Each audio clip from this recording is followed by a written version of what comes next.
গাইবান্ধার গোবিন্দগঞ্জে অবৈধ ইটভাটার বিষাক্ত ধোঁয়ায় নষ্ট হচ্ছে শত বিঘার জমির বোরো ধান পাট সহ বিভিন্ন ফল ফসল।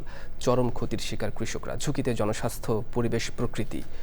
আইন অমান্য করে লোকালয়ে গড়ে ওঠা অবৈধ ইটভাটার বিরুদ্ধে ব্যবস্থা নেওয়ার দাবি জানিয়েছেন ক্ষতিগ্রস্ত কৃষক ও স্থানীয়রা। ফারুক হোসেনের তথ্য, ভিডিওচিত্র আফরোজা হাসির রিপোর্টে বিস্তারিত। বিবর্ণ তামাটে রং ধারণ করেছে গোবিন্দগঞ্জের প্রায় অর্ধশত বিঘা জমির বোরো ধান। ইটভাটার বিষাক্ত গ্যাস ও ধোঁয়াতে পুড়ে নষ্ট হয়েছে পাট, পটল, কলা, আম, সুপারিসহ বিভিন্ন ফল ফসল।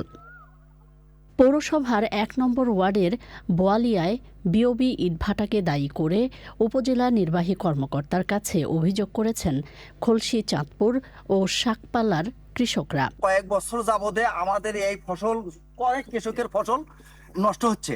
আমাদেরকে আশ্বাস দিয়ে ডাকে না জানে, পরে আবার তারা হুমকি দেয়, মারামারি করবো, তারা মামলা করবো, ছিনতাই মামলা করবো। হঠাৎ যেন এই জায়গায় না থাকে আর আমাদের এই ক্ষতিপূরণ দেওয়া হোক, আমার এই ধরনের প্রত্যাশা। গাছগলন্তির যত ফসল সব এগুলা ভাটার গ্যাসের কারণে আমাদের পুড়ে ছাপ হচ্ছে। আমরা যেখানে বিচার দেই কোনো বিচার পাচ্ছি না ভাই। তবে কলার জমি 1 বিঘা, এটা একবার পুড়িয়ে গেছে। ক্ষতিগ্রস্ত ফসলের ক্ষেত পরিদর্শন করে কৃষকদের ক্ষতিপূরণ ও প্রণোদনার আশ্বাস কর্তৃপক্ষের। বিষাক্ত গ্যাসের মাধ্যমে তাদের ফসল ক্ষতিগ্রস্ত হয়েছে। তাদের অভিযোগ আমরা আমলে নিয়ে আমরা একটা তদন্ত কমিটি গঠন করেছি।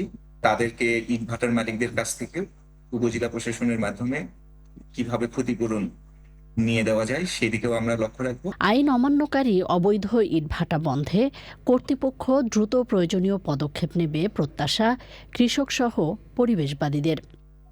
আফরোজা হাসি, প্রকৃতি ও জীবন ডেস্ক, চ্যানেল আই।